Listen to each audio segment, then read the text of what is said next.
김천까지 스님이 이렇게 오신 것에 대해서 정말로 감사드립니다. 네. 제가 이제 정토에서 윗바사나 명상 수련을 하고 이제 제 개인적인 그 인생이 좀 보는 관점이 변했다 그럴까요? 네. 그런 점이 있었는데 그 윗바사나를 할 때 보니까 이제 나를 개입하지 않는다. 예, 나를 이제 그런 말씀도 있었고 또 부처님도 나라는 것은 이제 거문고나 어떤 비파 소리와 같다. 그러면서 이제 아상에 대한 말씀을 하셨고요. 네. 그런데 제가 이제 헷갈리는 것은 현실에 이제 현실의 나와 윗바사나를 통해서 느끼는 그 할 때하고 부처님 말씀하신 아상에 대한 그것이 이제 많이 헷갈립니다. 예. 그래서 질문자가 택시를 탔을 때 네. 자기는 그때 뭐라고 불려요? 승객이죠. 가게 갔을 때는 뭐라고 불려요? 손님입니다. 그러면 애 따라 학교 갔을 때는 뭐라고 불려요? 학부형입니다. 아내 만나면 뭐라고 불려요? 남편이죠. 그럼 부모 만나면 뭐라고 불려요? 자식입니다. 네. 절에 오면 뭐라고 불려요? 예, 신도. 예, 신도라고 예, 불리죠. 예.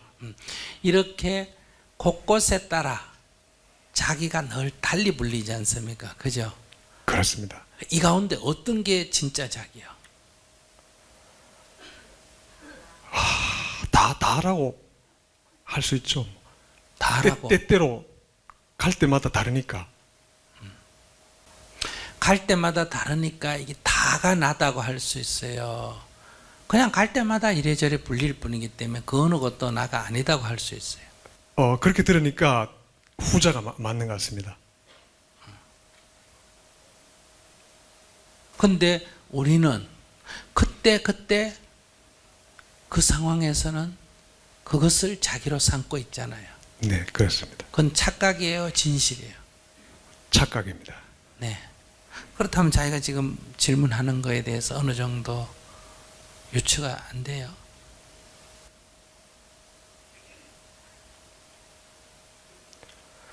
지금 현재 제 마음이 그 수행을 하면서 굉장히 편해지고 그런 건 좋은데 현실하고 아까도 말씀드렸다시피 현실하고 이렇게 했을 때 이게 내가 이것을 어떻게 받아들여야 되나 이제 그런 뭐가 네. 구체적으로 어떻게 받아들여야 돼? 이렇게 수도 없이 우리는 이것을 나로 삼고 저것을 나로 삼고 하고 있는데 네네. 그 어떤 것도 나라고 할 것이 없기 때문에 뭐하라고 하는 거 아니에요. 네네. 그러나 현실에서는 그 무엇이 그 각각이 다 자기처럼 인식이 되잖아요.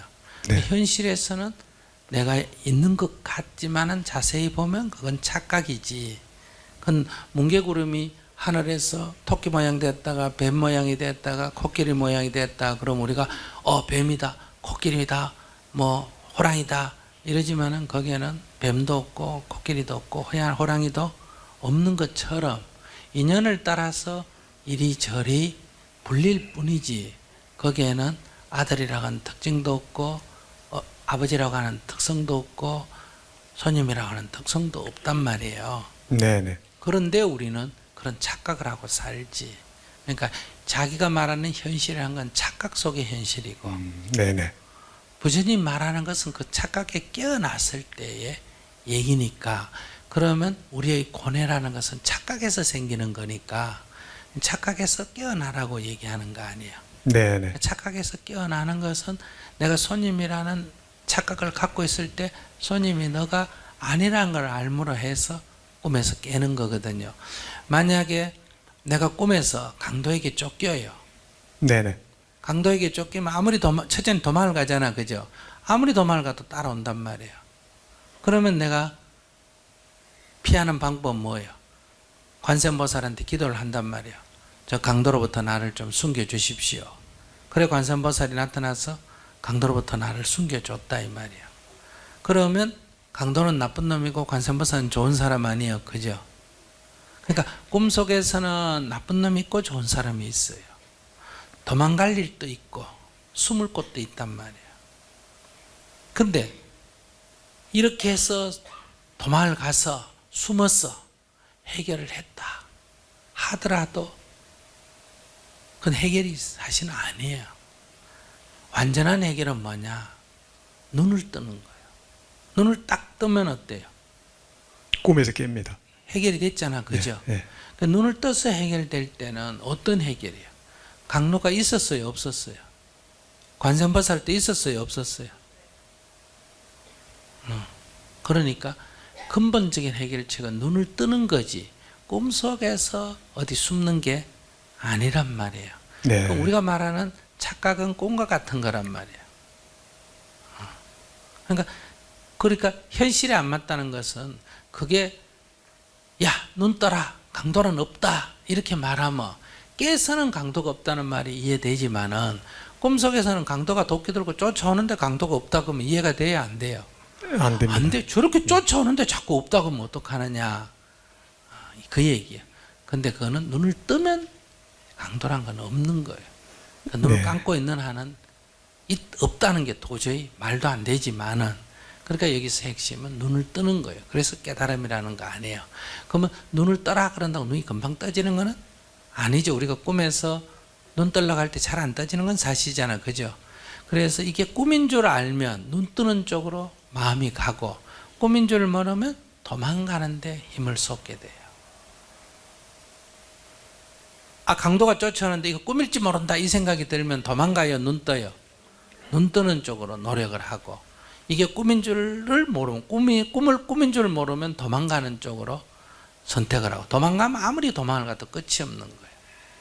여기 도망가면 저기 나타나고 저기 도망가면 여기 나타나고 이러기 때문에 네, 알겠습니다. 그런 관점에서 네. 조금 더 살펴보시면 아마 좋을 거예요. 감사합니다. 네.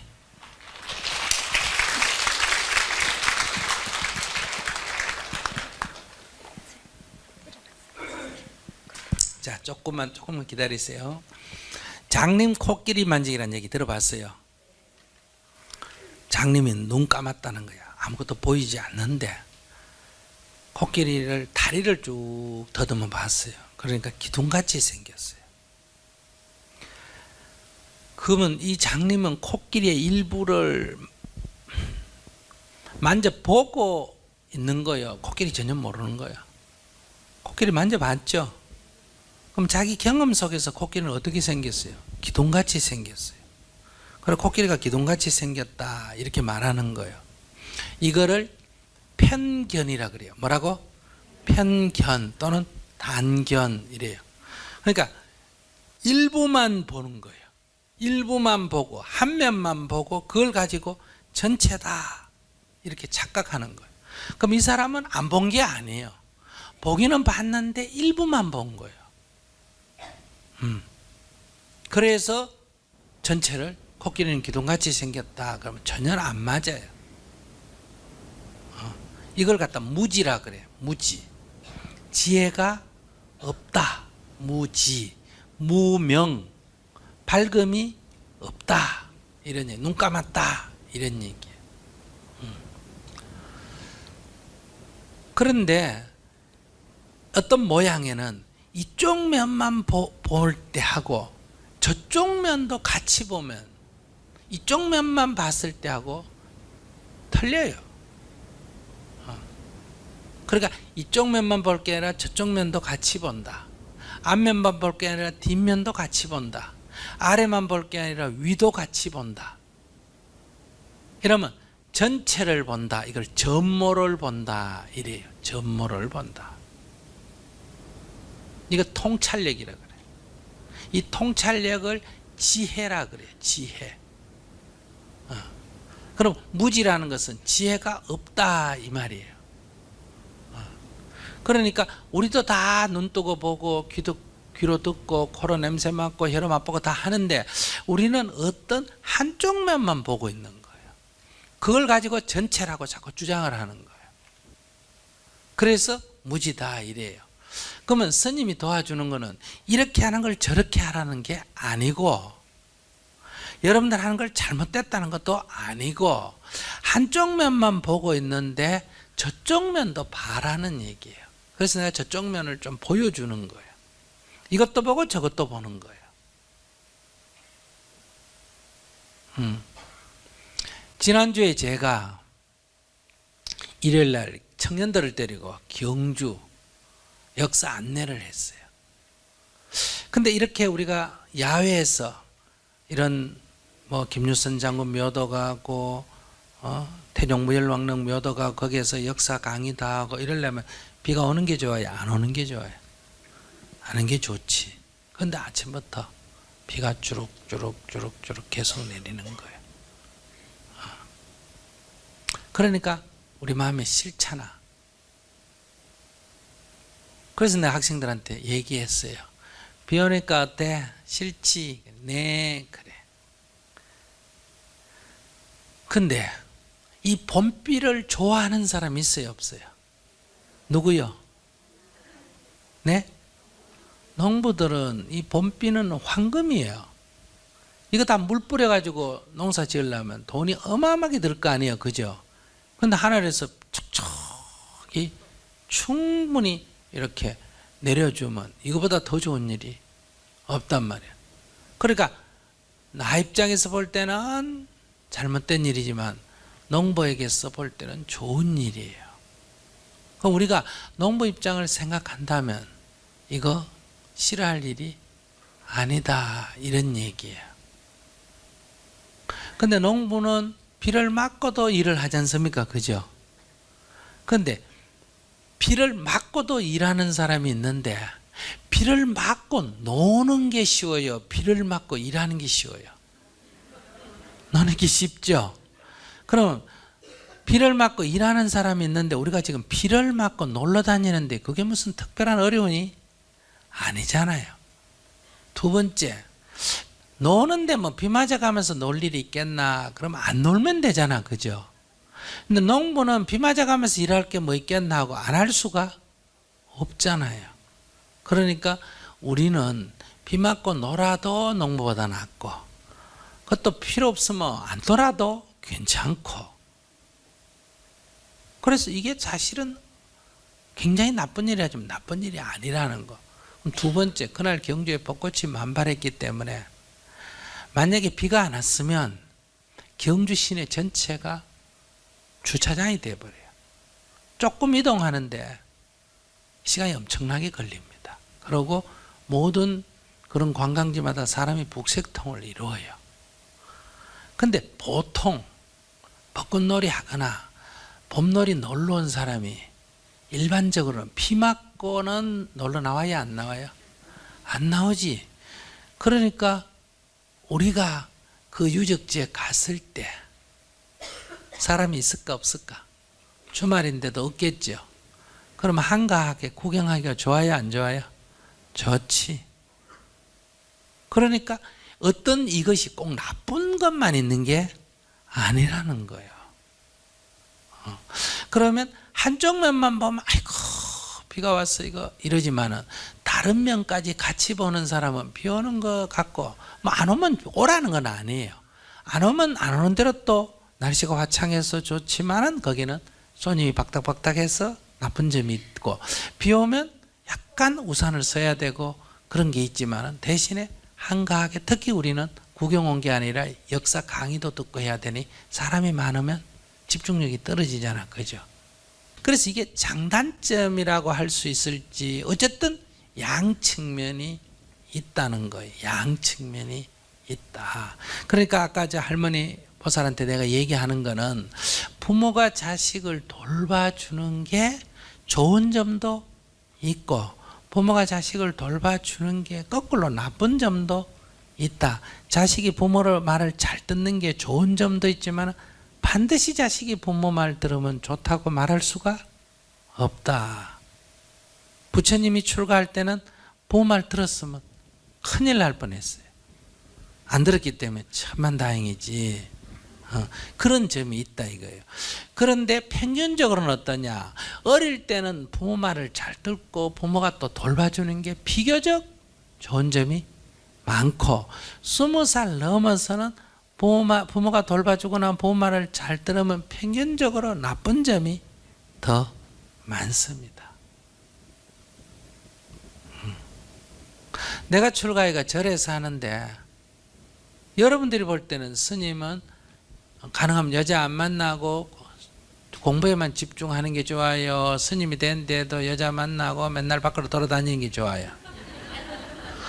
그런데 우리 부모님이 볼 때는 저렇게 혼자 사는 게 좋아요? 여자 만나는 게 좋아요? 근데 부모의 그런 바람, 아이고 결혼하면 어떻고 애기라도 하나 낳아라, 이거 바람은 엄마로서 아빠로서의 바람은 되지만 그것이 승려된 아들의 미래에는 큰 장애가 된다. 부모가 자식을 망치려고 그런 생각을 한 건 아니지만은 자식 걱정해서 한 게 실제로는 자식한테 나쁜 일이 된다는 거예요. 근데 우리는 자식 걱정만 할 줄 알지 그게 나쁜 일이 될 거라는 거는 생각 못해. 내가 순수하니까 다 좋은 일만 생길 거다, 이렇게 생각을 한다는 거예요. 어제도 우리가 고3짜리 아이가 이 성적 충동을 도저히 이게 막 참기가 어려워서 하소연하는 그런 질문이 있었어요. 고3인데. 근데 일반적으로 보면 공부는 안 하고 쓸데없다 이러지만은 개인적으로는 이해가 되는 일인데, 그런 얘기를 엄마한테 할까 안 할까? 안 하겠죠. 그러면 엄마는 애 공부한다고 힘든다고 보약을 더 지어 먹일까 안 먹일까? 먹이겠죠. 그럼 아이는 더 힘들어요 안 힘들어요? 더 힘들지. 그러면 엄마는 아이를 위해서 했는데 아이는 결과적으로 더 힘들어진다는 거예요. 그러니까 이런 게 한두 가지가 아니에요. 그러니까 이거는 사물의 한 면밖에 못 보기 때문에 일어나는 일이다. 그래서 사물의 다른 면도 봐야 된다, 이런 얘기예요. 근데 우리는 순간순간 한 면만 보는 거예요. 여러분들은 지금까지 택시 타면 성계고 가게 가면 손님이고 학교 가면 학부형이고 너무 자연스럽게 생각했잖아. 근데 여러분들은 지금 자기가 엄마라고 착각하고 있잖아. 자기 엄마 아니에요. 애 만날 때만 잠시 뭐다, 엄마라는 이름이 불리고, 남편 만나면 아내라고 잠시 불리지 자기 아내 아니에요. 만약 남편이 죽었는데 자기 아내 아니에요. 아니에요. 그래도 자기는 아내라고 해서 나는 재혼을 할까 혼자 살아야 될까 고민하잖아. 자기는 그냥 더 이상은 이제 아내 아니에요. 부모님 돌아가시면 자기는 더 이상 자식이 아니에요. 애들 학교 끝나면 자기는 더 이상 학부형이 아니에요. 택시 안 타면 승객이 아니에요. 절에 안 다니면 불교 신자가 아니에요. 근데 교회 다니다가 절에 왔는데도 아직도 교회 신자, 아이고 내가 교회 다니다 절에 왔대나 이런 걱정하는 거예요. 그러니까 그거는 이미 지나간 꿈을 가지고, 어젯밤에 꾼 꿈을 가지고 지금 걱정하는 거하고 똑같은 거예요. 그래서 우리가 다른 면까지 같이 보는 눈을 트는 거예요. 그러면 어때요? 하나만 보면 싫고 좋고가 강한데 양면을 다 보면 어때요? 싫은 감정은 있지만 그게 크게 휩쓰이지 않고, 좋은 감정은 있지만 그게 크게 휩쓰이지 않는다. 그러면 마음이 감정 기복이 들쑥날쑥 하다가 감정 기복이 조금 적어져서 잔잔해진다. 파도가 아주 심하게 치다가 고요한 파도가 치는 것과 같다, 이런 얘기. 이게 이제 지혜로워진다, 이렇게 말해요. 그러니까 이걸 깨닫는다는 거는, 눈 뜬다 이렇게 표현하는 거는 안 보이다가 본다는 것보다는 한쪽만 보다가 다른 쪽도 본다, 그래요. 그러니까 나는 뭐다 하지만은 그 무엇도 아니다. 그게 공이에요. 공이니까, 그 무엇도 아니니까 그 무엇도 뭐 할 수 있다, 순간순간 될 수가 있다. 여러분 착한 사람이야 나쁜 사람이야?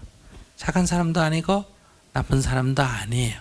그러나 순간순간은 착한 사람도 될 수 있고 나쁜 사람도 될 수가 있는 거예요. 내가 착한 사람이면 나쁜 사람이 될 수가 없고, 나쁜 사람이면 착한 사람이 될 수가 없어요. 난 착한 사람도 아니고 나쁜 사람도 아니에요. 그러니까 어떤 여자분이 와서 나하고 스님이 너무 좋으니까 나하고 연애합시다. 근데 내가 싫다고 안 하면 그 여자분은 이렇게 항변할 수가 있겠죠. 너를 좋아하는 이 한 여자의 마음도 이해 못하는 게 네가 무슨 일체 중생을 구제한다고 그러냐. 이런 말이 돼야 안 돼요. 말이 되지. 그래서 그 한 여자를 위로하다가 보면 다른 사람으로부터 또 비난을 받아야 안 받아요. 비난을 받고, 그럼 다른 사람의 눈치를 살펴가 비난 안 받으려다 보면 한 여자로부터 비난을 받을 수가 있겠죠. 그러니 그럼 법륜스님은 좋은 사람이야 나쁜 사람이야? 이 사람이 좋다 그러면 저 사람은 나쁘다 그러고, 저 사람이 좋다 그러면 이 사람은 나쁘다 그러고. 그래서 법륜스님은 좋은 사람도 아니고 나쁜 사람도 아니에요. 그래서 공이라는 거예요. 그래서 이 사람이 볼 때는 좋게 느낄 때도 있고 저 사람이 볼 때는 나쁘게 느낄 때도 있다. 오늘 이 법회도 마찬가지예요. 그러니까 이런 인생 문제를 얘기하니까 참 종교 얘기도 안 하고 불교 얘기도 안 하고 쉽게 얘기해서 참 좋다. 이런 사람만 있는 게 아니에요. 또 어떤 사람은 어때요? 큰 스님 온다 그러니까 불교 부처님 법문 들어갔더니 법문은 안 하고 내 뭐 애가 어떻고 뭐 그런 얘기만 하더라. 무슨 중이 무슨 속인도 아니고 그런 얘기만 하노. 이런 사람도 있을 수 있나 없나? 있어요. 저 노보살 중에 이제 틀림없이 나갈 때 그렇게 말하는 사람이 있습니다. 그 다음에 또 저 보살님은 우리 아가 취직할 수 있나 없나 그거 물었는데 그거는 얘기 안 하고 자꾸 뭐 신경 끄라는 소리만 하고 모르면 모른다 크지 뭐 말이 많노 또 이렇게 얘기하고. 그러니까 이 중에 그럼 누구 말이 맞느냐? 없어요. 사람은 다 자기 생각대로 사는 거예요. 자기 생각대로. 그러니까 제가 여러분께 얘기해 주고 싶은 거는 부처님의 법은 이런 말 저런 말이 아니라 인간의 중생이란 건 다 지 생각대로 사는 거다. 아시겠습니까? 그렇기 때문에 칭찬해도 그 사람 지 기분이 좋다는 얘기고 비난을 해도 그 사람 지 기분이 나쁘다는 얘기지 실제로 나하고는 아무 관계가 없는 얘기예요. 인간 기분이라는 거는 좋으면 돈을 막 잃어버리고도 막 기분 좋아하고 기분이 나쁠 때는 막 가다가 조금 넘어져도 막 돌로 발로 차고 신경질 내고 그런 거기 때문에 이제 이런 것들을 우리가 조금 더 이것만 보다가 저것도 보고 이렇게 폭넓게 자꾸 이렇게 보면 이제 우리의 마음이 이렇게 좀 더 고요해진다. 근심 걱정이 줄어든다. 그래서 없어져 간다.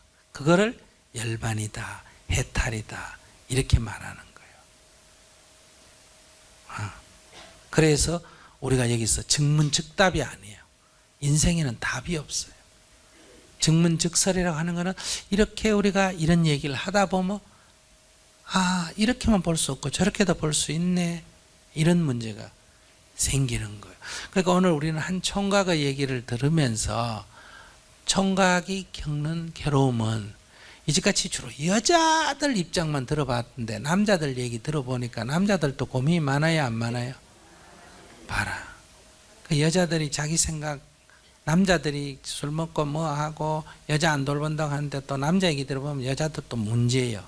또 애기 얘기 들어보면 엄마가 부모 때문에 다 저리 생기니까 부모도 반성해야 되겠죠. 또 부모 얘기 들어보면 다 아들 때문에 뭐예요? 애들 때문에 죽겠다 그래요. 그래서 이런 걸 우리가 같이 볼 수 있다면 훨씬 부모도 괴로움이 줄어들고 즉 자녀를 이해하니까 자녀도 부모를 이해하면 조금 괴로움이 줄어들고 여자도 남자를 이해하고 남자도 여자를 이해하면 훨씬 줄어들게 된다는 거예요. 그래서 이거는 부처님의 깨달음은 특별한 게 아니라 전체를 보는 눈을 키워준다. 이걸 갖다 마음을 열어준다. 이렇게 말을 하는 거예요. 저는 제가 평소에 남과 비교하는 습관이 있습니다. 학교 다닐 때도 늘 남과 비교해서 공부했던 것 같고, 또 결혼할 때도 배우자 고를 때도 그랬고, 지금은 이제 아이를 키우면서 아이들 또한 남과 비교해서 저 잘 되기를 바라고 있습니다. 그러니까 제 생각대로 안 되면 괴롭고, 또 괴롭다 보니까 쓸데없이 많은 에너지를 소비하게 됩니다. 그래서 노력하면 되는데 그런 마음 때문에 노력하는데 많은 장애가 오고요. 그리고 또 남과 비교하는 마음이 도움이 안 되는 걸 알면서도 늘 그런 조절이 제가 안 되니까 또 많이 먹게 되고 그런 일이 발생해서 제 마음을 좀 어떻게 좀 잡아서 제 습관을 좀 고쳐보고 싶습니다. 그래서 스님의 지혜로운 답변을 부탁드립니다. 많이 먹는다고 하는데 그냥 이래 봤을 때 몸매가 너무 뚱뚱해서 병적이다 할 정도는 아니니까 뭐 그 정도는 먹어도 괜찮아요. 근데 제가요, 그러니까 주말에 식구들이 있을 때 식구들이랑 많이 먹게 되는 거예요. 그러면 꼭 일요일 날은 체하게 돼요. 네. 그래서 막 그건 뭐 큰 걱정이에요. 네. 그냥 저기 주말에 같이 먹을 때 많이 먹고 또 체하면 뭐 소화제 먹으면 되고 또 체하면 손가락 넣어가 토해버리면 되고 뭐 그게 큰 걱정이라고 그래요. 그거는 이제 그것도 그렇고요. 그러니까 그러면 이제 제가 노력을 많이 해야 되는데 늘 마음이 이렇게 뭐 노력을 많이 해야 돼요. 음식 먹고 싶으면 먹고 뭐 체하면 토해버리고 이튿날 또 먹고 싶으면 먹고 그러면 되지. 그럼 뭐 밥 먹고 똥 누고 밥 먹고 똥 누고도 그것도 얼마나 귀찮아요. 생각해보면. 근데 그것도 하는데 뭐 어때요? 밥 먹고 똥 누나 밥 먹고 뭐 배 너무 부르면 손가락 넣고 토해버리나 뭐 위로 나오나 아래로 나오나 마찬가지예요. 그런 거는 뭐 신체 상황에 따라서 토하는 게 꼭 나쁜 것도 아니에요. 독성이 들었을 때나 할 때는 토해버리는 게 더 나을 때도 있으니까. 그리고 뭐 봐서 뭐 너무 많이 먹어가지고 이게 비만증이라 가지고 이게 치료를 요한다는 수준이면 제가 얘기를 하겠는데 뭐 그런 수준이 아니기 때문에 주말에 좀 먹는다고 큰 문제도 안 돼. 뭐 도대체 뭘 기준으로 해가 자기 몸매를 지금 생각하는 거예요? 20대 모델을 기준으로가 지금 아니 자기 몸매 관리하려는 거예요? 아니 몸매 걱정이 아니라요. 그러니까 일요일 날은 늘 속이 안 좋아요. 그래서 이제 그거는 제가 조절을 하면 될 것 같고요. 그러니까 늘 남과 비교하는 그 습관을 제가 좀 버리고 싶거든요. 이제 자기 보러 답이 나오잖아. 그 먹는 습관은 자기가 가만 생각해보니 자기가 적당하게 조절하면 될 것 같다 그랬잖아. 그죠? 네네. 그러면 남과 비교하는 것도 자기가 이래 봤자 나한테 아무 이익이 없다는 거 자기 말로 했잖아. 네. 그러면 이제 비교를 좀 덜 하면 되잖아. 조절하면 되잖아요. 적절하게. 그러니까 그게 잘 안 돼가지고 마음이 늘 괴롭거든요. 그럼 그래서 조금 괴로워하면 되지 뭐. 아까 많이 먹고 토하듯이 비교 안 해야 되는데 비교를 했으니까 과보로 뭐가 따른다? 괴로움이 따르니까 좀 괴로워하면 되는데 네. 지금 얘기하는 거 보면 이 괴로운 것이 견딜만 하다는 거예요? 못 견딜만 하다는 거예요? 견딜만 하니까 계속 비교하는 거예요. 이 괴로움이 못 견딜만 하면 비교하는 게 딱 끊어집니다.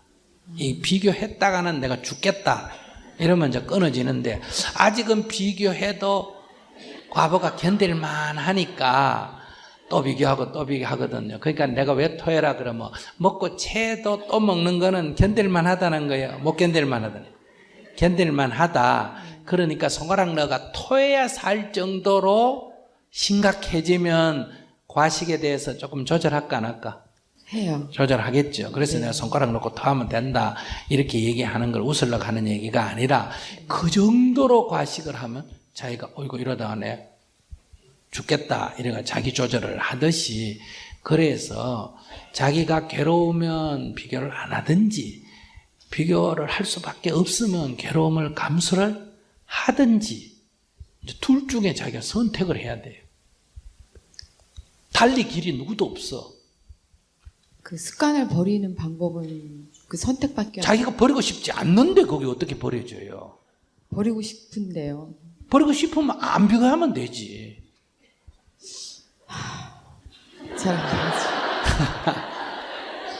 그러다 잘 안 돼요. 안 돼. 그러니까 이 머리는 네, 머리는 되는데 이 네. 가슴이 안 된다. 즉 마음이 안 된다 이 말 아니에요. 네. 어릴 때부터 비교하는 습관을 해서 오래 살아왔기 때문에 네. 그게 습관화됐다 이 말이에요. 네. 습관화돼서 자기도 모르게 보면 그냥 비교가 저절로 되는 거거든요. 네. 그래서 앞에서도 얘기했잖아. 그 자기를 이기는 게 100만 원의 대군을 이기는 것보다 더 어려운 일이다. 네. 그러니까 그걸 그냥 가볍게 생각하면 안 되고 네. 아 이건 뭐 자기 습관을 자기가 바꾸기가 어려우니까 생긴 대로 살고 적당하게 결혼하면서 살자 이렇게 생긴 대로 사는 쪽으로 방침을 정해도 되고 이 괴로움이 너무 심하면 어때요? 아무리 생긴 대로지만 이거 좀 바꿔야 돼요? 안 바꿔야 돼요? 바꿔야 돼. 그러려면 죽을 각오를 하고 바꾸면 되죠. 자기 죽을 각오를 할 사람이 아니에요 내가 보니까. 아니 저는 정말 자기 그거 바꾸려면 만약 교회 다닌다면 예수님처럼 저 황야에 가서 40일간 금식하고 그래라도 바꾸겠다 이런 지금 각오가 돼 있어요? 안 돼 있잖아. 부처님 같으면 6년 고행하면서 피골이 상접하도록까지 해가면서 자기의 지난 생으로부터 지온 모든 업식을 송두리째 뿌리 뽑았는데 지금 자기 그럴 각오는 없잖아. 그럴 각오로 지금 이렇게 대중 앞에 서서 그래요. 진되어 오케이. 있지 그러면 두 가지 방법인데 네. 좀 천천히 가는 방법이 있고 네. 아주 그냥 단박에 뿌리 뽑아보는 방법이 있는데 네. 두 가지 처방을 다 드릴게요. 네. 그러니까 조금 천천히 어쨌든 극복하는 방법은 자기가 오늘 또 아들 문제로 딴 애하고 비교해가 우리 애가 성적이 좋으니 나쁘니 그러니까 실력은 절대적인 거지만 성적은 상대적이라는 거 아세요? 네. 맞아요? 네. 그러니까 전국에서 1등 하는 애만 다 뽑아가지고 한 반을 형성해 놓으면 그 가운데 꼴찌 나올까 안 나올까?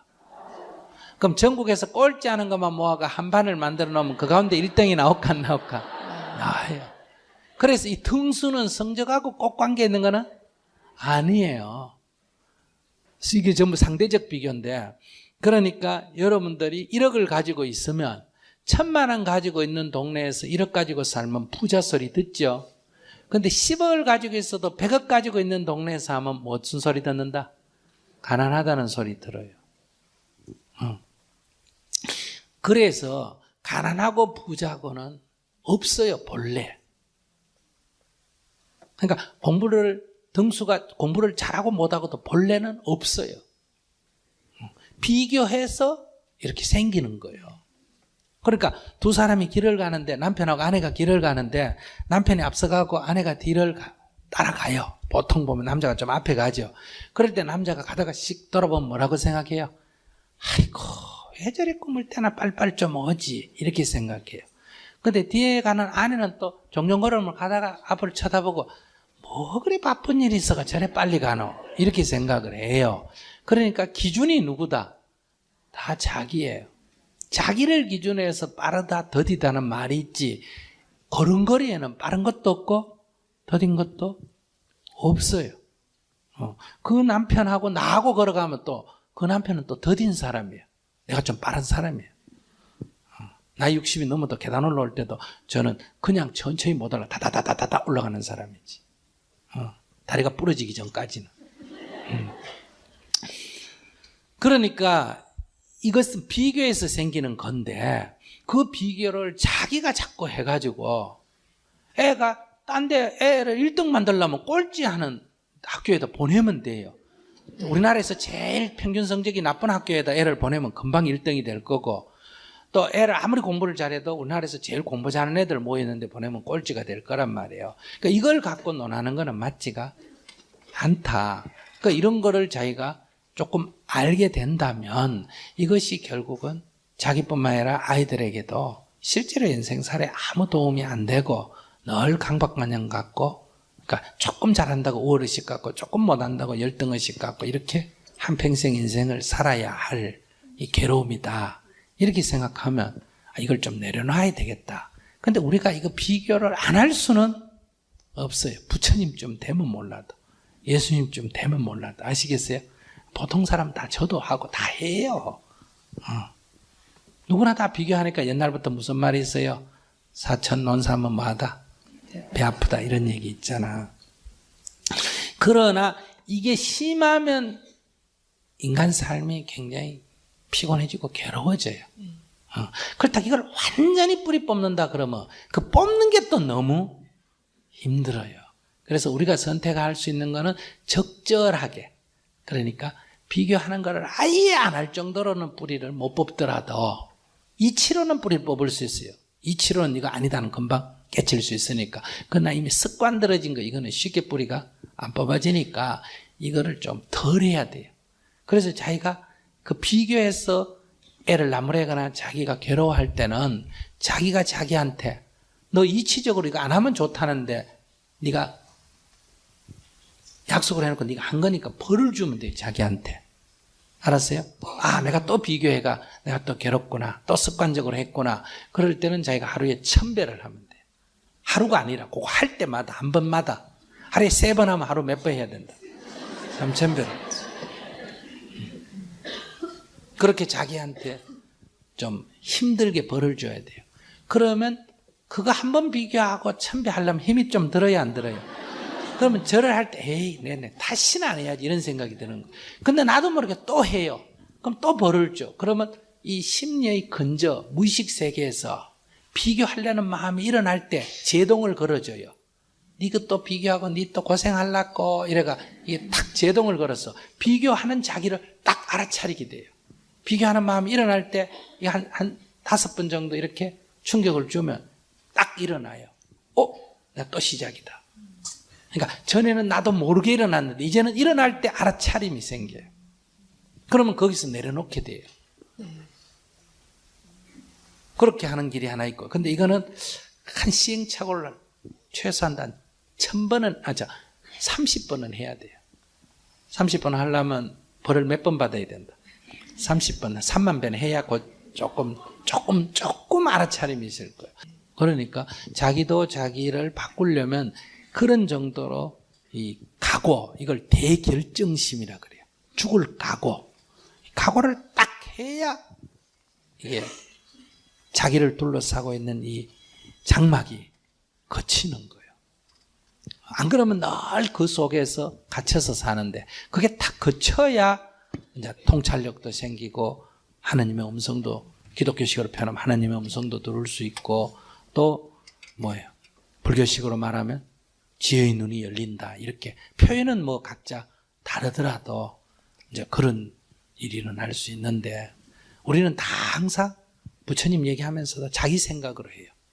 내 원하는 대로 해주면 고맙다 그러고, 가피력 입었다 그러고, 지 원하는 데 안 되면 기도해봐야 아무 소양도 없더라 이러고.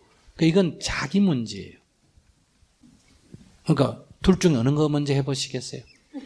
일단은 그런 마음이 들 때 1000배를 한번 해야겠다고 마음을 이렇게 제가 계획을 잡으면 그런 마음이 딱 들 때 겁이 날 것 같아요. 그래서 일단 알아차려질 것 같거든요. 알아차려져서 안 하면 되는 거죠. 1000배를 한다고 생각해서 겁나는 정도 갖고는 그거 안 고쳐져요. 그럼 1000배를 한 30분 해야 자 겁이 조금 날 거야. 그래요. 그냥 이렇게 어쨌든 그래도 시작해 보세요. 그렇게 고치려면 1000배 하면 시간은 얼마큼 걸리나요? 그것도 빨리 하면 2시간 안에 할 수도 있고, 그 다음에 빨리 하면 빨빨빨빨빨 하면 10분 만에 108배씩 해서 할 수 있고, 천천히 하면 5시간도 걸리고 그러죠. 그러니까 하루에 보통 우리 한 3000배 하거든요. 한 8시간 만에. 그러니까 자기가 이제 그렇게 힘들면 안 하면 되니까, 비교 안 하면 되니까 이거 얼마나 쉬워요. 우린 절에 가면 무조건 3000배를 100일 하라 이러니까 어렵지. 자기야 하기 싫으면 뭐만 안 하면 된다. 비교만 안 하면 되고, 그래도 비교가 되면 벌을 받아야 되고, 이렇게 하면 고쳐져요. 한번 해보세요. 네, 감사합니다. 안녕하세요. 저는 남자친구 때문에 고민이 있는데, 네.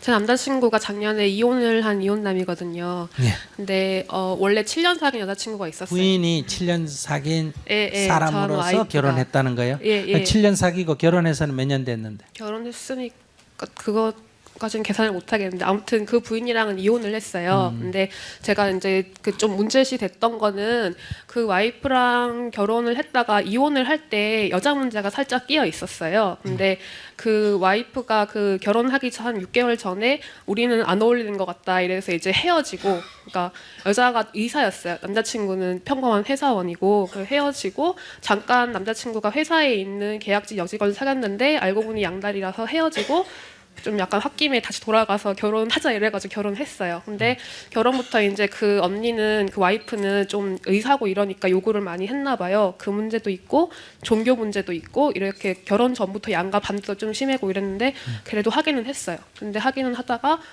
이제 나중엔 좀 더 일이 커지고 갈등이 커지니까 6개월 만에 이혼을 했거든요. 그리고 결혼한 6개월 만에. 이혼을 하고 그 뒤에 이제 저를 사귄 건데 저는 좀 걱정이 됐던 게 이제 그 전에 잠깐 사귀었던 여자랑 조금 연락을 했었어요. 그리고 결혼 뒤에도 한 메시지를 한 3번 정도 주고받고 이렇게 낮에 잠깐 한 번 봤다는 거예요. 그래서 그 문제 때문에 부인이랑 이게 더 일이 커져가지고 좀 감정의 골이 깊어져서 좀 의심 많이 하게 돼서 이혼을 했거든요. 저는 그래서 만약 저랑도 결혼을 하게 되면 혹시 남자친구가 지금 만약 남편이 되면 바람을 피지 않을까 이런 고민이 드는 거예요. 그래서 거기에 대해서 고민 든 것까지는 괜찮았는데 그 고민을 동아리를 지도해 주시는 비구니 스님께 말씀드렸더니 남자는 평생 딱 한 여자만 진심으로 사랑하는데 그 여자가 그 전 와이프고 뭐 남자는 이미 한 번 쉽게 여자를 사귀어봤기 때문에 저를 가식으로 대하고 결혼을 할 수 있지만 결혼을 하면은 막 인생이 모래알 같아진다는 거예요. 그래서 저는 남자친구 되게 건실하고 착하고 남자친구를 본 사람들은 다 괜찮다고 하거든요. 근데 그 말을 이제 스님이 하시니까 막 겁이 덜컥 나기도 하고 좀 찝찝한 거예요. 그래서 처음에는 이제 남자친구가 결혼을 만약에 하게 되면 바람을 피면 어쩌나 이 고민이었는데 지금은 좀 그런 얘기를 들어서 더 좀 그렇게 되기도 하고 가끔 그 전 와이프에 대한 질투가 좀 나요. 그래서 제가 남자친구를 좋아하기는 되게 좋아하고 남자친구가 저한테 잘해주기도 정말 잘해주는데 제가 마음을 어떻게 내면 되나요? 근데 우선 그 스님 얘기는 그 스님이 지가 혼자 사니까 괜히 그냥 하는 소리니까. 아 그때는 근데 이렇게 좀 불자니까 스님에 대한 약간 동경 신비감 같은 게 있으니까 뭘 알고 그러시는 건가 이런 막 생각이 들어서 그러니까 저기 결혼 문제 같은 거는 스님이 잘할까 자기가 잘할까. 아, 스님이 워낙 잘하셔서 그 비구니 스님도 잘하실 것 같아서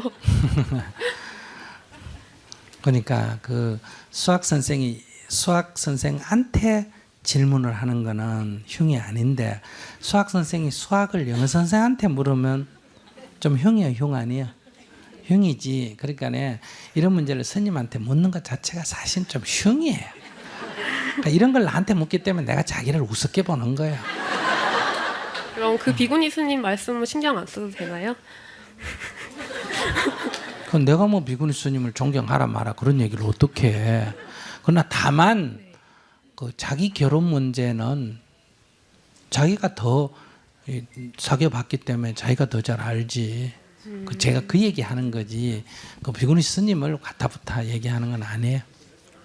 그럼 남자친구가 그러니까 정말 바람을 핀 건 아니고 잠깐 메시지를 좀 주고받고 그랬던 걸로 봐서는 좀 외도를 할 가능성이 있나 이런 고민이 조금 들거든요. 저는 왜냐하면 옛날 남자친구가 한번 바람을 폈었어요. 그래서 그런 의심이 조금 들어서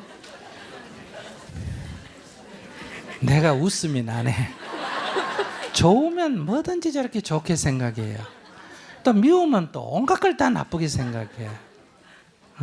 첫째, 그 남자가 결혼하려면 네. 100% 바람 피어도 괜찮다. 이렇게 딱 그래 괜찮은 남자니까 나한테 과분한 남자니까 한두 절 여자 저 주위에 뭐 있는 거는 문제가 안 된다. 최대 주주만 내한테 확실히 가지고 있으면 되지. 소액 주주는 내가 문제 안 삼겠다. 이게 첫째 자기가 딱 이 태도를 견지하고 결혼을 하면 하고 뭐 이거 100% 다 내가 갖겠다. 이러면 아예 손 떼는 게 좋겠다. 알겠습니다. 첫째, 어떻게 생각해? 자기는 어느 쪽으로 선택할래? 결혼을 한 뒤에 네. 뭐 그저 뭐 한두 자 여자 왔다 갔다 하는 것 정도는 뭐 그저 여자가 오히려 내 그 남자 사귄다 하고 협박해가지고 나한테 협박하더라도 너 오히려 여자를 그냥 내가 나서가 고발해가 여자를 감옥에 채워버린다 이렇게 나가야 여자가 남편한테 협박을 못 한단 말이야.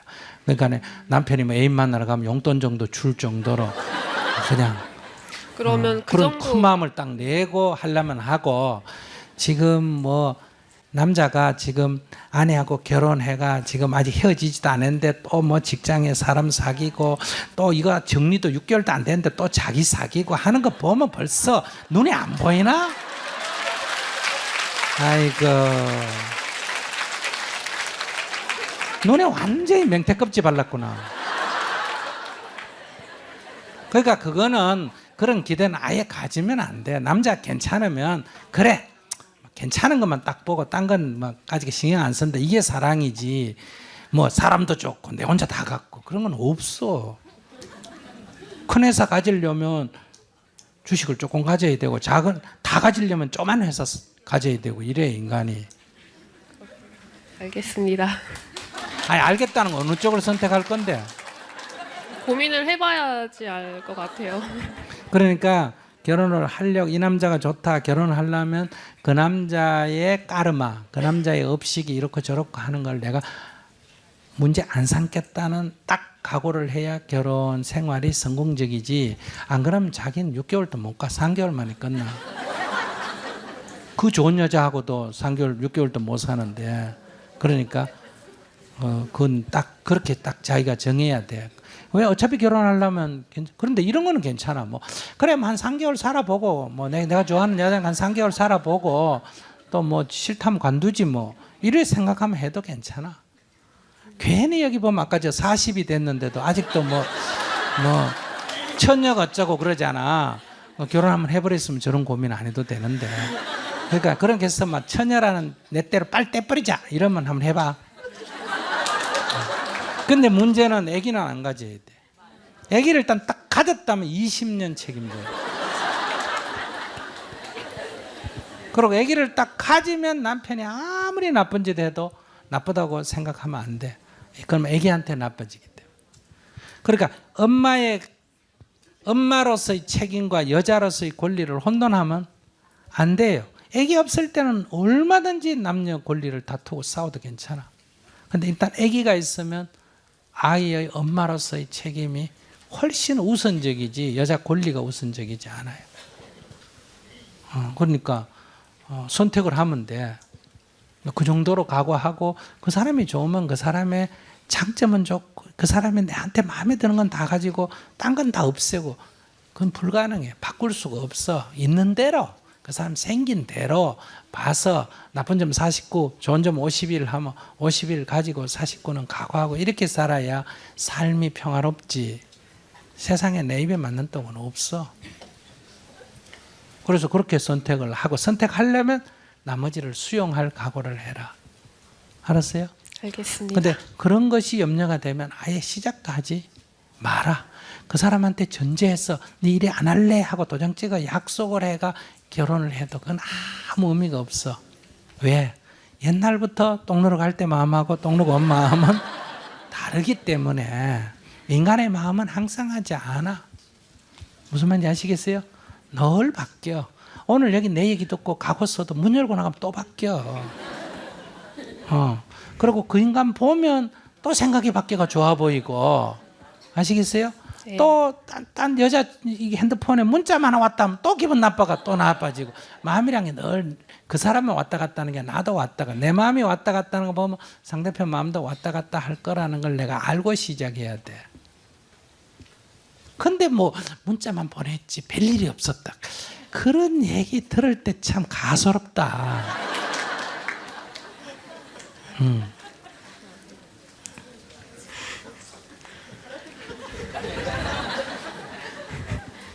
네, 알겠습니다. 감사합니다.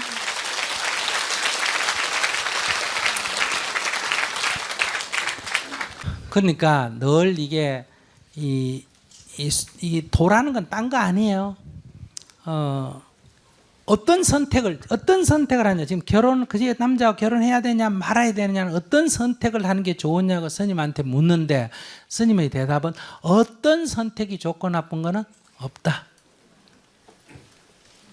인생에서 정답은 없다.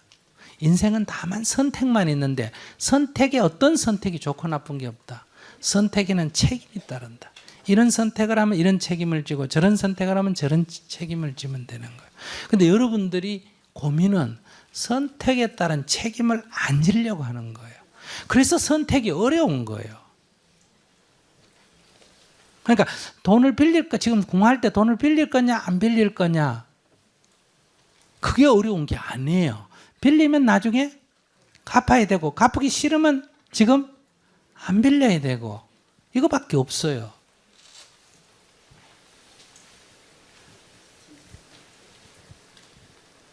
그러니까 다른 종교의 남자가 괜찮아서 선택을 하면 종교 간의 갈등이 생기는 건 필연이에요, 필연 아니에요?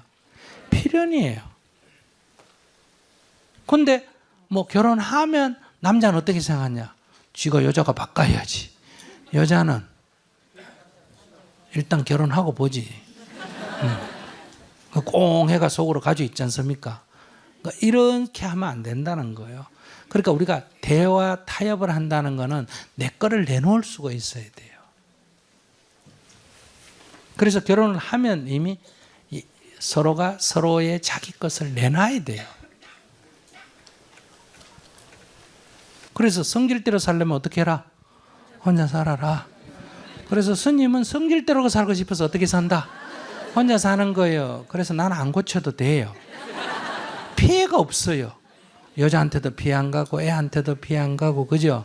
욕만 좀 얻어먹지. 그러니까 자기가 어느 선택이 좋냐고 망설이지 말고 결혼하는 선택을 하면 남자가 어떻든 어떤다, 수용해서 산다, 이렇게 결론을 내고, 지금 이게 조금 딴 눈치 하면 나는 그런 인간하고 못 살겠다 하면, 이 인간은 내가 3가지 얘기를 들어봤을 때 이 인간은 딴 눈치를 볼 가능성이 훨씬 높아요. 아시겠죠? 인간이 나쁜 거하고 틀려요. 제 말 이해했어요? 근데 사람이 이렇게 결혼해서 살다가 지보다, 자기 부인보다 더 예쁜 여자가 있거나 자기 남편보다 더 훌륭한 사람에서 쳐다보는 거는 죄가 아니에요. 아시겠어요? 그래서 그 사람 더 좋다고 합의 이혼해서 가는 거는 도덕적으로 나쁜 거 아니에요. 그렇게 해도 되도록 법이 돼 있는데 왜 그래요?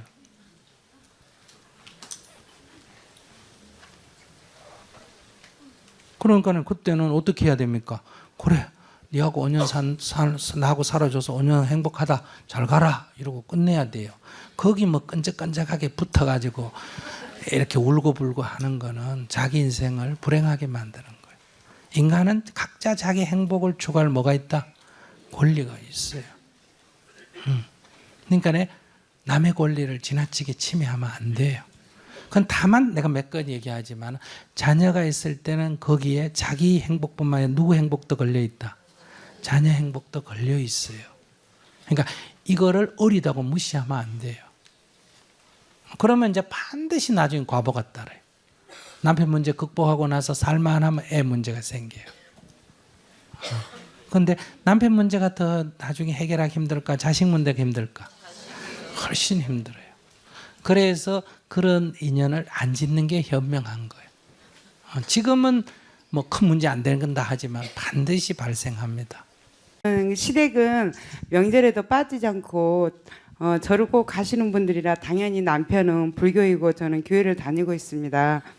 종교는 달라도 서로 존중을 해서 부부 사이에는 큰 문제는 없는 것 같은데 두 아이들이 중간에서 어떻게 어떤 방향으로 이끌어줘야 될지 잘 모르겠습니다. 조언 좀 부탁드립니다. 네, 애들이 선택하게 내버려 두세요. 맞습니다.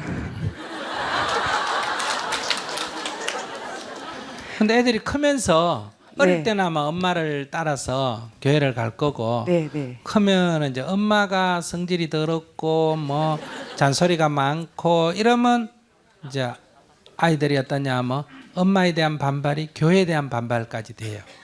아시겠어요? 시어머니가 제일 열심히 다니는데 며느리한테 못되게 하면 며느리가 막 저를 싫어해요.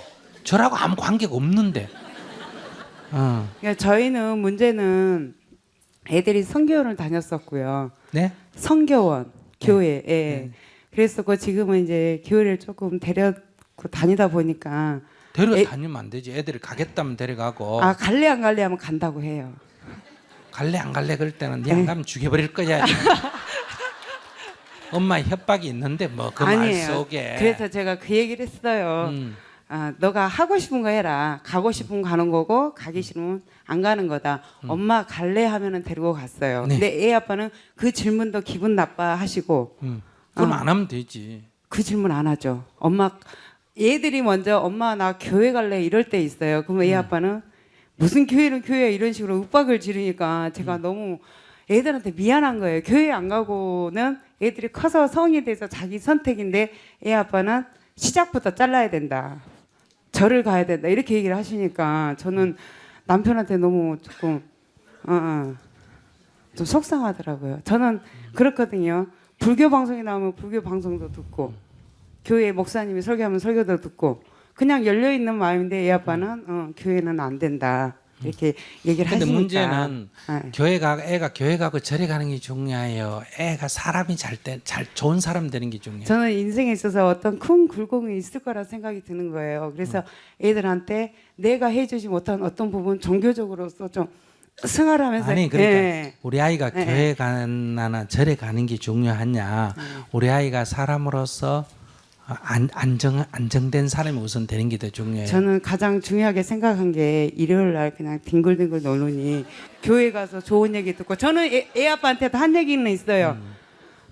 불교 절에 가도 그런 좋은 프로그램이 있으면 애들이 간다면 데리고 가서 절에 가서도 그런 프로그램이 있으면 했으면 좋겠다 이런 상황이거든요. 근데 절이든 교회든 절이든 교회든 상관하지 않고 애들이 즐거우면 된다고 저는 생각을 하기 때문에 그래서 거기서 고민이 많이 옵니다.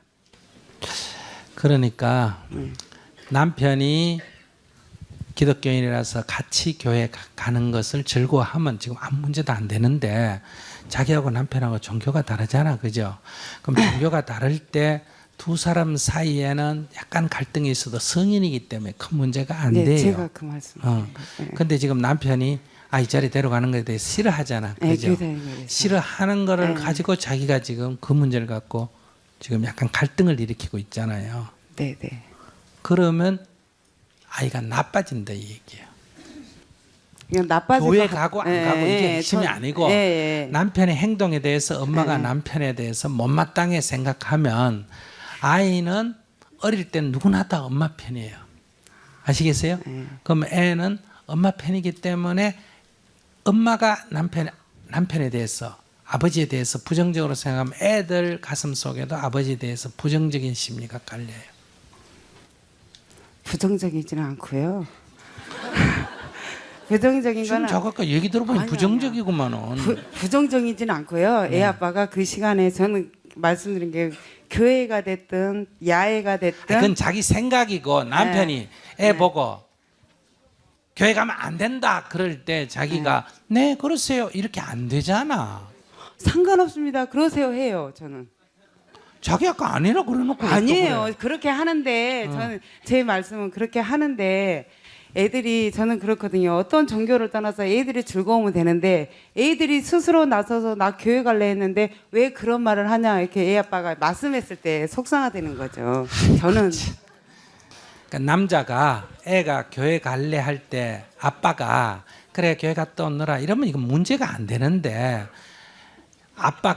애 아빠가 교회 왜 갔냐 가지 마라 이렇게 말할 때 무슨 말인지 아시겠어요?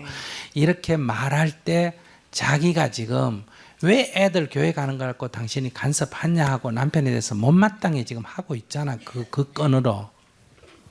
자기가 아니라 그러는데 지금 또 금방 못마땅해 했잖아. 제 말 이해하셨어요? 네. 그런 남편에 대해서 못마땅해요? 못마땅 안 해요? 애 교회 가려는 걸 못 가게 하는 남편의 말이나 행동이 자기 마음에 들어야 안 들어요? 그 여지는 그런데요. 그 여지는 맞아요. 그 여지는 맞는데 윽박지르고 그런 행동들이 그러니까 네, 그런 행동이 맞아요. 남편이 맞아요. 못마땅해야 안 해요. 그래요. 못마땅해요. 네. 그러니까 자기가 남편에 대해서 못마땅한 게 아이한테 나쁜 영향을 준다. 내 말은 요지는 이거예요. 남편이 애가 절에 가는 것도 남편이 예를 든다면 절에 가지 말라고 했을 때 그런 남편을 자기가 못마땅하게 하면 그것 또한 아이한테 나쁜 영향을 준다. 제 말은 이런 얘기예요. 그러니까 남편이 술을 먹고 왔다. 그래 와서 매일 술 먹고 와서 주정을 하는데 그거 아내로서 못마땅하잖아, 그죠? 그 못마땅해서 그거 갖고 울고 불고 이러면 아이는 남편을 미워하게 돼, 아빠를. 그런 아빠를. 그리고 자기는 그러면 절대로 술 안 먹을 것 같아. 근데 이 아이가 20살 넘어서 사회 나가면 이 아이도 자동으로 제 아버지처럼 술을 먹어요. 그리고 주정을 해요. 그러면 이게 다 우리는 뭐라 그러냐? 아이고 피는 못 속인다. 지게비가 그렇더니 애도 그렇다. 이런 식으로 얘기를 하는데 그렇지가 않아요. 그러니까 만약에 남편이 술을 먹고 와서 주정을 하는데도 아내가 같이 술을 먹으면서 남편하고 앉아가 아이고 오늘 한잔 하셨네. 아이고 오늘 무슨 일이 있었어요 하고 그 대화를 만약에 하고 있다. 그게 현실적으로 가능해야 안 해요? 가능 안 해. 응. 내가 원리를 설명하려는 거예요. 이 가능 안 해요. 스님 보고 하라 그래도 나도 안 돼. 그런데 그렇게 만약에 한다면 아이는 엄마 아빠가 아버지가 술 먹고 돌아와도 엄마 아빠가 사이좋게 지내고 있기 때문에 아이는 전혀 나중에 크면 아빠처럼 술주정하는 게 안 일어난다는 거예요.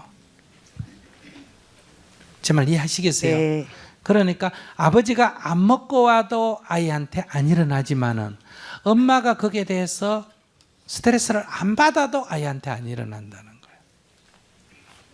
그러니까 남편이 안 해주면 좋은 일이지만은 남편이 그런 거를 한다 그럴 때 그럼 애기 엄마는 어떻게 해야 되느냐? 애기를 보호하기 위해서는 그거를 수용해 줘야 된다. 누 때문에. 남편 이뻐서가 아니고 누 때문에 애기를 위해서 엄마는 애기를 보호해야 되니까. 지금 내가 말하는 그런 원리예요. 그러니까 남편이 그런 애 데리고 교회 가는 거에 대해서 수용하고 문제 없어 하면 그건 아무 더 좋고, 근데 남편에 대해서 그렇게 부정적일 때 그 남편을 미워하면 아이한테 나쁜 영향을 준다. 내가 말하는 요지는 이거예요. 그럼 어떻게 하면 될까? 어떻게 해요? 아니 그러니까 자기가 그럼 네. 이게 현실이잖아. 매일 네, 아침 네. 교회 갈 때마다. 네. 그럼 어떻게 대응하면 될까? 남편 뜻대로 하세요 해요.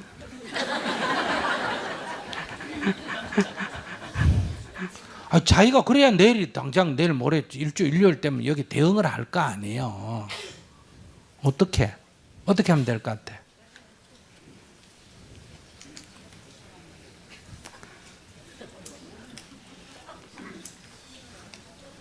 아니 이렇게까지 얘기했는데도 자기 답을 못 찾아.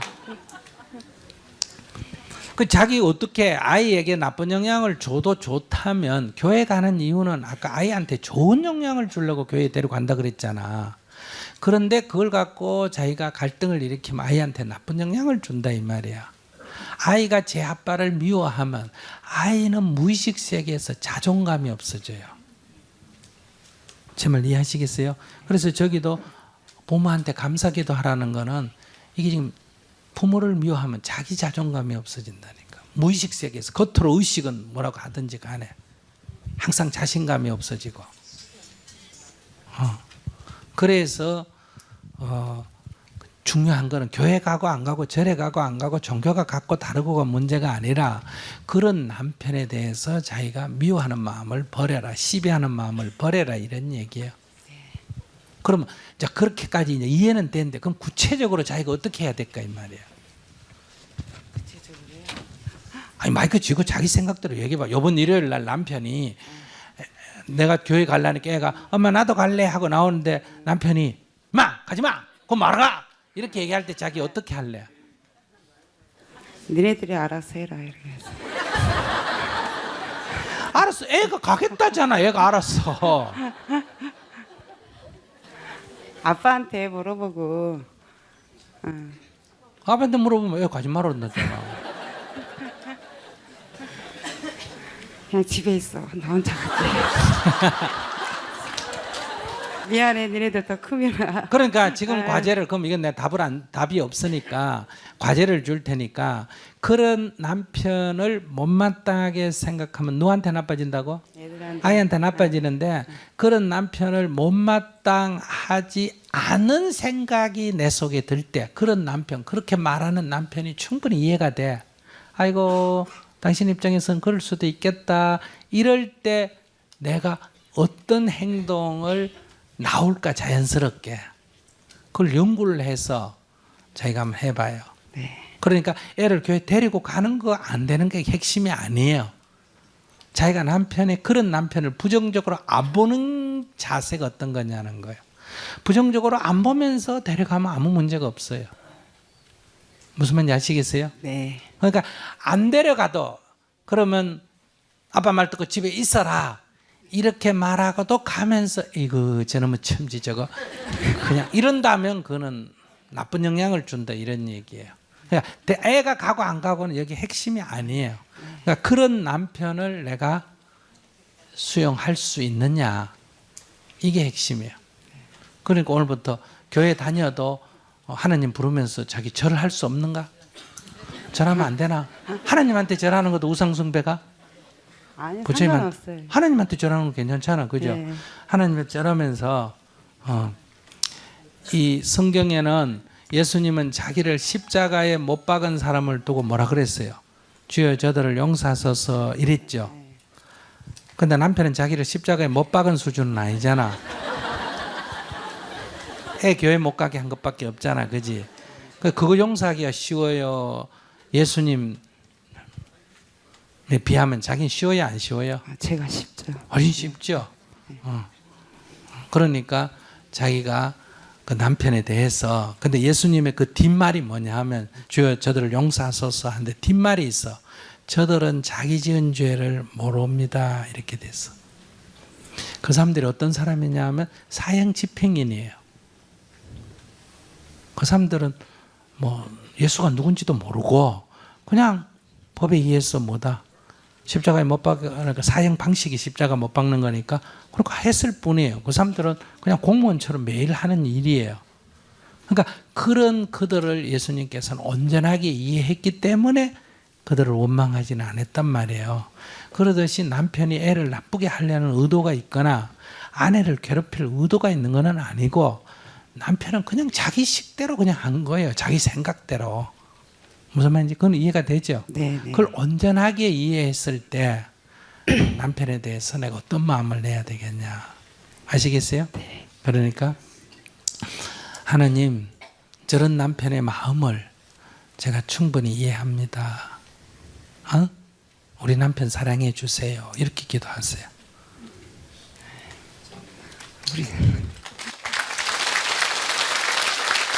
감사합니다. 남편이 여기 왔어요. 어디 있어요? 자, 마이크 남편한테 줘봐요.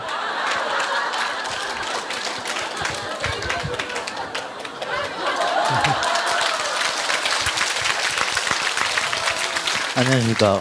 예, 선생님 얘기 듣고 자기 지금 기분이 어때요? 저는 좋습니다. 조금 와이프하고 이야기할 때 의견 충돌이 있을 때 어떤 벽하고 가끔씩은 이야기하는 그런 느낌이 있었는데 이해가 되네. 나도 아까 백하고 얘기하는데. 조금은 소통이 된 것 같아서 좋습니다. 근데 내가 부인한테는 그렇게 얘기했는데 자기는 엄마 딸 애들 교회 가는 게 뭐가 그래 못마땅해?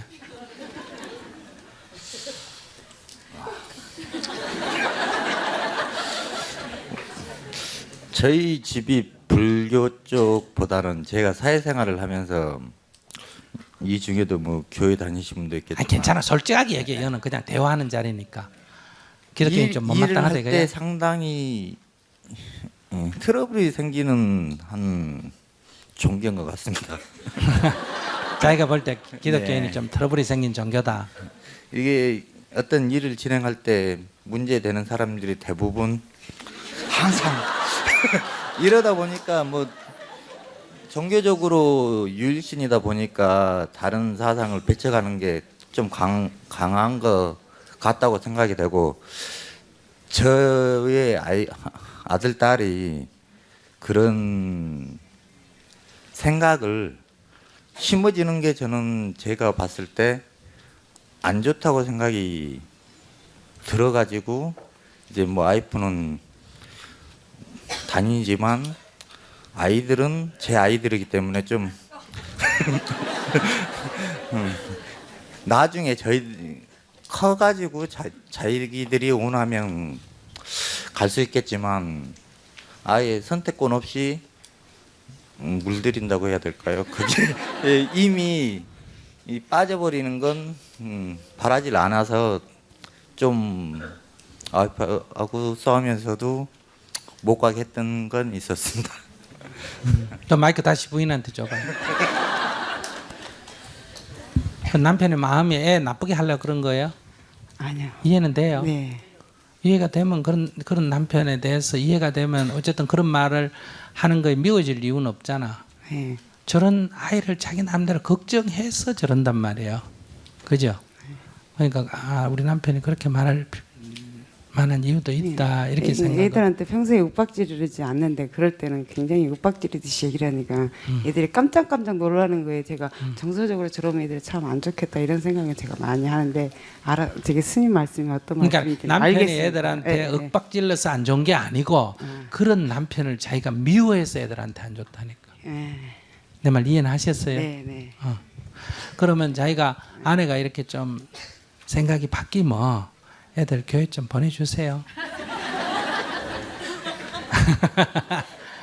그러니까 교회 큰 뭐 꼭 다음에 보내주라고 정할 필요는 없지만은 자기가 그 아이들이 좀 편향이 안 되도록 했으면 좋겠다는 자기 바람은 우리가 충분히 이해되니까, 그러니까 교회 다니면서도 다 100% 편향되는 건 아니에요. 무슨 말인지 아시겠죠? 이제는 조금 더 우리가 다문화 다종교 속에 살기 때문에 이렇게 자기 신앙은 지키되 약간 이렇게 좀 편협되거나 이런 것들은 조금 이렇게 함께 공존하는 쪽으로 생각을 좀 바꿔줘야 돼요. 안 그러면 이제 저런 자기가 뭐 또 불교를 고집해서가 아니라 이제 경험상 이제 저런 저항이 일어나거든. 그래서 다양성 그러니까 그런 것들이 그 수용하는 게 이제 시대적인 과제예요. 제가 지난주에 뉴욕에 있는 맨하탄에 있는 유니온 신학대학이라고 세계에서 제일 유명한 신학대학이 있어요. 거기서 지금 4일간 이렇게 기독교 불교의 대화가 있어요. 거기서 저희들이 이제 기독교 세계 지도자, 불교 지도자들이 모여서 6가지 주제를 갖고 토론을 했어요. 하나가 이 경제 사회 양극화, 이 경제적 불평등에 따른 인간의 고통에 대해서 어떻게 할 거냐, 기독교적인 신앙, 사상 또는 불교적인 사상에서 이걸 어떻게 볼 거냐, 그 다음에 전쟁과 폭력에 대해서 어떻게 볼 거냐, 그 다음에 이렇게 여성 문제, 성차별에 대해서, 그리고 이제 4번째 인종차별에 대해서, 그리고 5번째가 환경 문제에 대해서, 6번째가 이제 영성, 기독교에서는 영성이라 그러더만 우리를 말하면 마음 다스리기죠. 6가지 주제로 가지고 풀로 그냥 토론을 하고 그랬거든요. 그 주제 속에는 이제 동양인들, 불교인들은 서양으로부터 기독교로부터 뭘 배웠냐, 기독교인들은 동양으로부터 불교로부터 뭘 배웠냐, 이런 이제 자기 인생에서 배운 그런 발표가 있었어요. 저는 서양으로부터 배운 건 저는 과학이 내가 불교를 깊이 하는데 크게 도움이 됐다는 거. 그 다음에 기독교로부터 배운 거는 사회 실천이었어요. 제가 어릴 때 개인적 신앙에는 불교에 굉장히 만족을 했는데 그 80년대 70년대 뭐예요? 우리나라가 이 농촌이 붕괴되면서 농촌의 어려움, 그다음에 도시 노동자들의 어려움, 그리고 도시 빈민의 어려움, 그리고 이제 민주화에 대한 이런 사회적인 문제에 대해서 불교는 아무 대책이 없었기 때문에 내가 개인적으로는 신앙에 만족을 했지만 이 사회적인 현상에 불교가 아무 역할을 못함에 대해서는 청년으로서는 굉장한 그 일종의 말까 회의와 열등감 같은 걸 가졌어요. 그래서 제가 그 농민교육 하는데 크리스찬 아카데미 가서 그 교육을 받고 기독교의 그런 활동에 대해서 굉장히 감동을 받았는데 어쨌든 그것이 계기가 돼서 제가 불교를 다시 경전 읽는 방식을 새로 또 봤어요. 불교 안에는 없는가.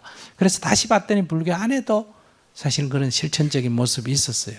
즉, 그 전에 내가 고민하기 전에 부처는 신적인 존재였는데 그 이후에 부처는 한 인간으로서 그 계급을 타파하고 여성차별을 극복한 굉장한 그 뭐랄까 사회 변화의 그런 실천적인 붓다를 내가 만날 수가 있었거든요. 그것이 원래 우리 속에 있었다 하더라도 내가 그걸 발견할 수 있었던 것은 기독교의 영향으로 도움을 얻어서 내 내부에 다시 그걸 발견할 수 있었다. 이제 이런 발표를 하면서 또 자기들은 어떻게 했느냐 이런 교환을 했었는데 이것은 자기 신앙이 부족하거나 흔들려서가 아니라 거기서 이제 그 전체적으로는 어떤 사람은 자기가 기독교에 회의적이었는데 불교를 만나면서 기독교를 재발견했다. 이런 사람도 발표에 있었습니다. 그래서 이게 꼭 대립적이거나 적대적인 문제는 아니에요. 근데 이제 그 내용이 어떻든 간에 현상적으로 드러났을 때는 불교는 자기 내면의 세계를 다스리는 거에는 확실히 기독교보다 장점이 있는데 대신에 우리 사회가 갖고 있는 사회적인 이 구조적 모순, 부조리 이런 거에 대한 사회적 실천이 부족한 것이 사실이다.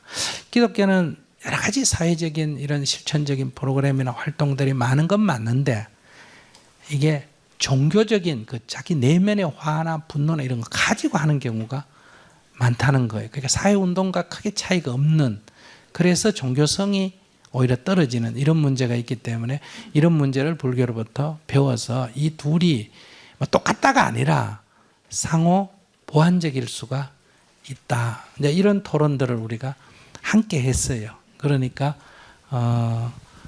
우리 사회에서 이걸 너무 대립적으로 보지 말고 어차피 우리 인류가 지금 당면하는 문제는 기독교적으로 해답이 안 나옵니다. 불교적으로만도 해답이 안 나오고 사회과학적으로만도 해답이 안 나오고 이제는 우리가 당면한 문제는 과거와 달리 엄청나게 복잡한 문제예요. 인류가 당면한 어떤 새로운 문제, 과거의 어떤 방식으로도 한 가지 방식은 해결이 안 돼요.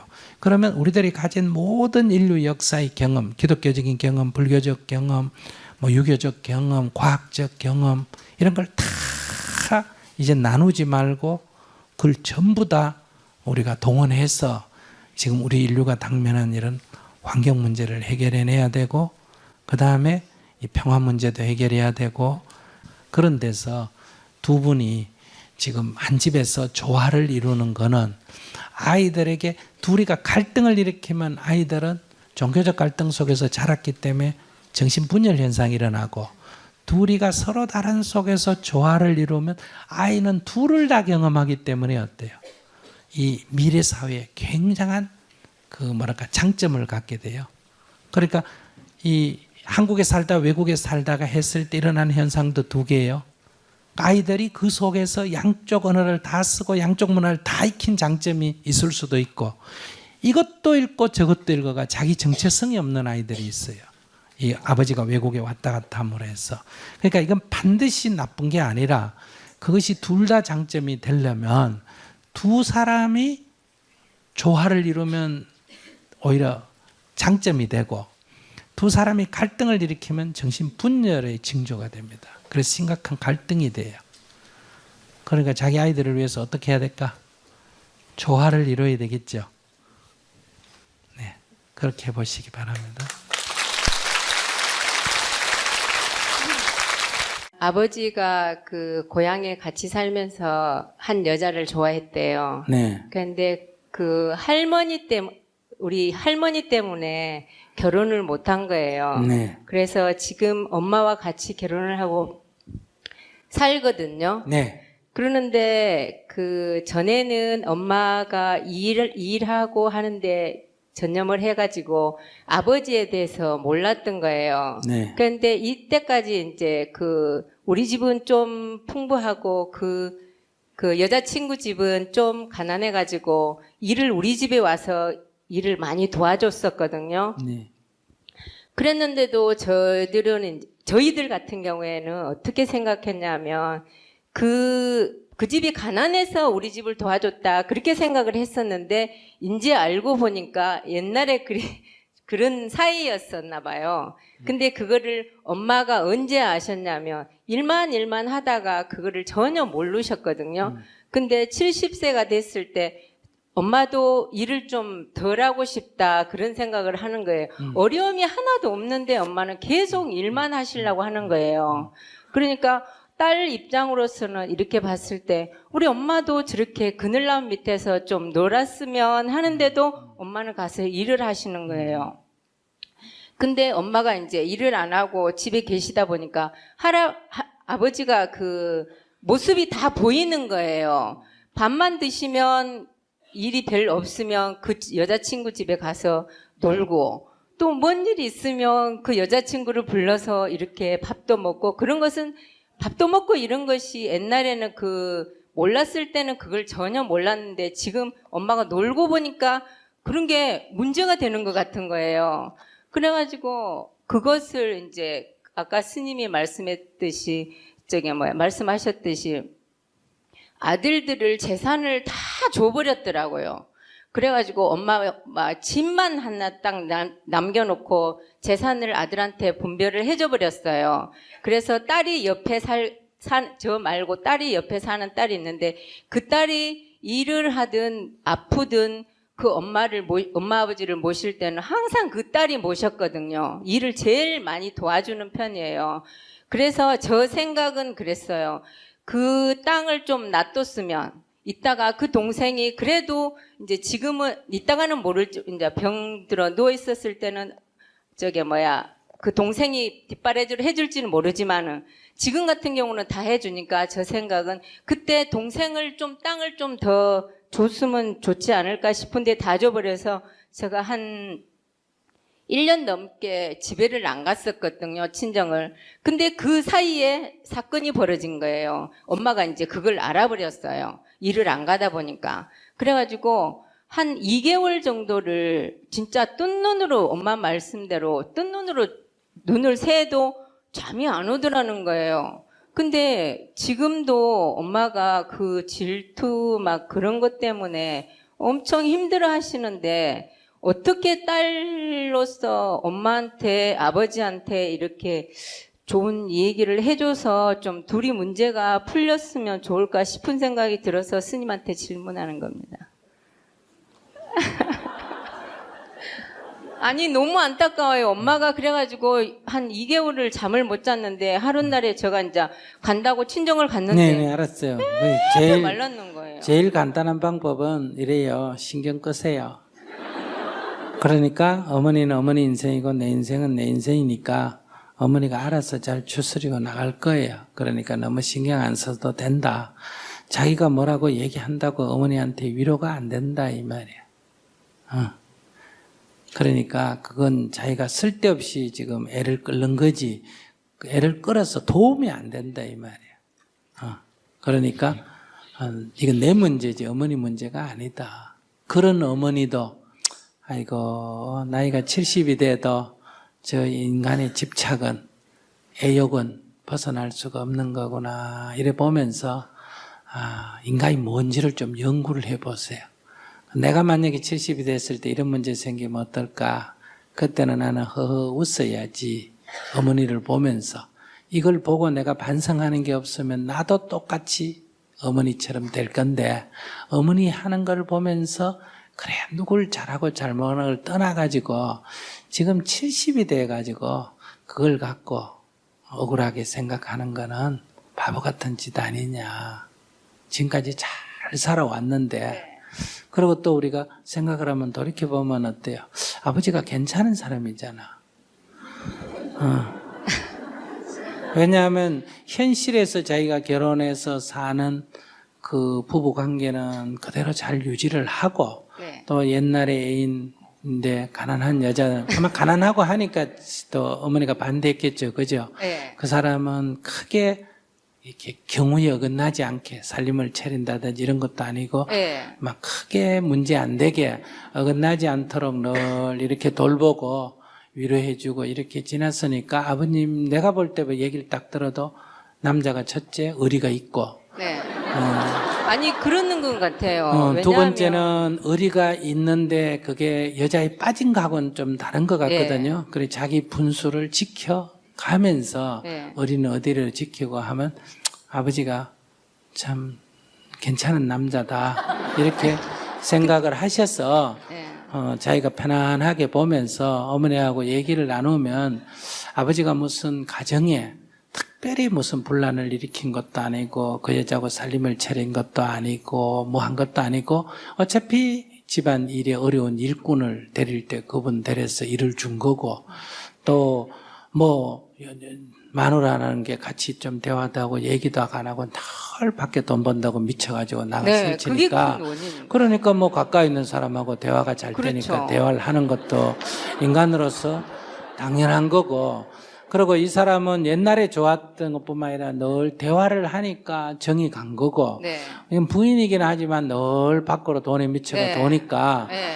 지금 뭐 얘기할 게 별로 없는 없죠. 거고 네. 뭐 그런 거니까 크게 이치로 보면 뭐 잘못된 게 하나도 없잖아 그죠? 네. 엄마가 이제 제 분수를 모르고 늦게 와가지고 그걸 가지고 질투심을 일으켜가 난리를 피우고 그러니까 어머니가 고생을 좀 해야지 뭐 어쩔 수 없어.